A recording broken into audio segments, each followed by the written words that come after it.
Boa tarde para vocês. Vocês estão me ouvindo? Bem, meu nome é Walter Dias Cordeiro Júnior. Eu sou consultor da RCC e hoje eu vou falar sobre um tema que é a inversão de fases na licitação.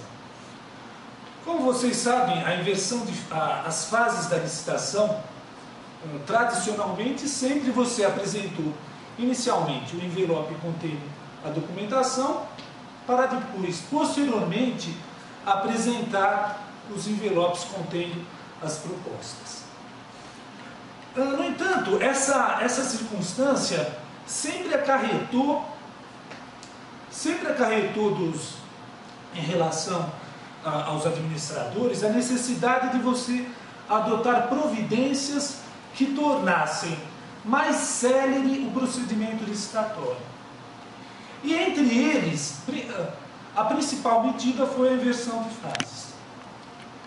A inversão de fases ela começou em 98, quando a Anatel resolveu criar, através do seu próprio regulamento, um procedimento que eles chamaram de leilão reverso. O leilão reverso, uma das características do leilão reverso era exatamente a inversão de fases. E a inversão de fases acabou sendo, digamos assim, um xodó da administração pública federal, que em 2000 editou uma medida provisória criando o pregão. E no pregão a gente tinha também a possibilidade de inversão de fases. E isso, posteriormente, em 2002, se transformou na Lei 10.520, que instituiu o pregão como modalidade licitatória.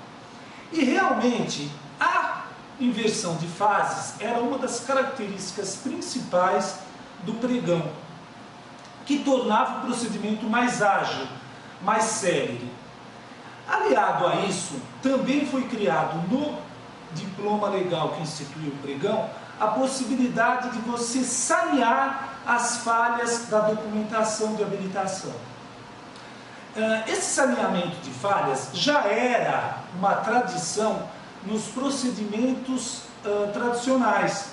Até por orientação do Supremo Tribunal Federal, entendia-se que quando você tinha uma pequena falha na documentação, essa falha poderia ser suprida sem que isso causasse prejuízo na continuidade da participação do licitante no processo licitatório. Só que o panorama é diferente. Quando você tem uma licitação tradicional, em que primeiro você apresenta a documentação, para depois você abrir as propostas, o que interessa é você ter um maior número de licitantes. Então, isso era realmente uma situação diferenciada, que o Supremo entendeu que pequenas falhas não deveriam ser relevadas para que você pudesse propiciar a participação de um maior número de licitantes. Só que no pregão é diferente. No pregão, primeiro você tem a fase de propostas, para depois você abrir a documentação tão somente do vencedor. E quando você abre, ou quando você propicia ao licitante que apresentou o menor preço, a possibilidade dele sanear a falha nessa documentação, você cria um terreno propício para especular, para que o licitante especule no processo licitatório. Dando um exemplo, o licitante apresenta um preço de 50. Ele acaba sendo o vencedor da licitação. O licitante que ficou em segundo lugar apresentou um preço de 70. E abre-se o envelope habilitação do vencedor. E ele tem uma pequena falha. Ele tem uma pequena falha que a própria lei garante a ele a possibilidade de sanear. Imagine, por exemplo, que ele tem uma certidão fiscal vencida. E o pregoeiro solicita que ele encaminhe a certidão correta. Nesse espaço de tempo, inclusive no pregão presencial, uma coisa que é absolutamente propícia para que isso aconteça, onde os licitantes podem usar o telefone, esse licitante ele pode consultar o licitante que está em segundo lugar e tentar com ele a possibilidade que ele não apresente esse documento, ou seja, conclusão, ele será inabilitado e, consequentemente, a administração acabe por contratar com o segundo colocado, que aí passará a ser o primeiro, com um preço maior. Isso no pregão acaba passando um pouco desapercebido, mas parece que todo mundo gostou da inversão de fases. Então, a inversão de fases ela acabou sendo instituída em vários outros diplomas legais, inclusive para procedimentos licitatórios tradicionais. Por exemplo, o RDC, Regime Diferenciado de Contratações, também permite a inversão de fases, ou seja, tanto na concorrência quanto na tomada de preço, você tem a possibilidade de primeiro abrir o envelope contendo as propostas, para só então abrir o envelope habilitação. As PPPs, as parcerias público-privadas, também têm essa possibilidade de inversão de fases. E em alguns estados também essa sistemática foi adotada. No estado de São Paulo, desde 2008, existe uma legislação que alterou o Estatuto Estadual das Licitações, instituindo também a inversão de fases. E depois, por decreto do governador, essa inversão de fases se tornou obrigatória. E a inversão de fases nos procedimentos tradicionais, porque o pregão, seja ele eletrônico ou presencial, ele se destina tão somente à aquisição de bens e serviços não ligados a obras. Já a concorrência e a tomada de preços, basicamente elas são aplicáveis somente a obras e serviços de engenharia, em que você tem algumas necessidades de qualificação técnica mais apurada. Então, existe muita crítica em relação à inversão de fases para os procedimentos tradicionais por conta da possibilidade de você contratar uma empresa que esteja tecnicamente ou econômico-financeira deficientemente qualificada. Por quê? O administrador ele ficaria sugestionado pelo menor preço e depois ele não teria coragem, digamos assim, perante a opinião pública, de inabilitar uma empresa que já tem apresentado o menor preço. Mas também nessa circunstância, você tem configurado a possibilidade do conluio. E até de forma mais constante. Porque nas licitações de pequeno porte, é muito incomum você ter um acordo não é incomum, existe também acordo entre os licitantes nas licitações de menor valor, mas o impacto desse acordo ele acaba não causando tanto prejuízo para a administração. Agora, nas licitações de obras e serviços de engenharia, que envolve valor muito mais considerável, e que você inclusive dá um prazo fora da sessão pública para que o licitante corrija as falhas da sua documentação.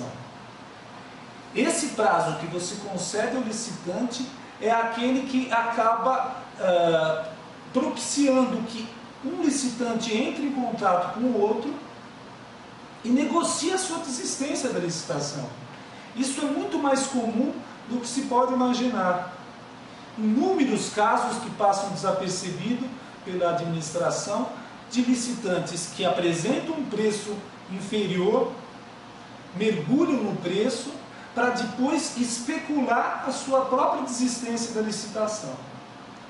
No pregão, o licitante ele declara que atende às condições de habilitação exatamente para evitar que esse tipo de coisa ocorra. Não para evitar, mas para que a empresa que eventualmente participe do processo licitatório e não possua a documentação de habilitação adequada, ela possa ser punida por ter causado esse tumulto no processo licitatório e depois não ter a documentação necessária. Mas isso acaba não resolvendo muito, porque ao final a administração será obrigada a contratar com o segundo colocado, que apresentou um preço mais elevado. Esse tipo de situação que os críticos da inversão de fases, inclusive é bom salientar que em relação ao processo, em relação à lei que alterou o Estatuto de Licitações Estadual, existe uma ADI, uma ação direta de inconstitucionalidade, que já foi analisada pelo Procurador-Geral da República e pela Advocacia-Geral da União, considerando no mérito inconstitucional essa lei. Por quê? Porque trata-se de norma geral. Trata-se de norma geral de licitação que o Estado não poderia legislar. Por conta disso, se eventualmente essa ação de constitucionalidade for julgada, o Estado não poderia mais inverter as fases até que, eventualmente, o próprio governo federal resolva inserir na Lei 8666 essa possibilidade de inversão. Inclusive, existe projeto de inversão de fases para a Lei de Licitações. Em relação a essa possibilidade de fraude, né, que existe tanto no pregão eletrônico talvez seja um pouco mais restrita, porque no pregão eletrônico existe a identidade dos licitantes não é revelada, existe o sigilo da identidade dos licitantes.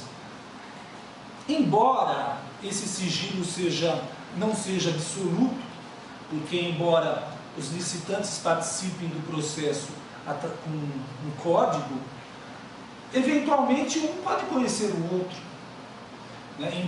E aí de repente todo esse procedimento acaba tendo uma aparência muito maior de legalidade, e aí a fraude sequer é cogitada, porque se for questionado eventual acordo, se for questionada a desistência do primeiro colocado, ele dirá que sequer conhece a empresa que ficou em segundo lugar, o que não é necessariamente verdade.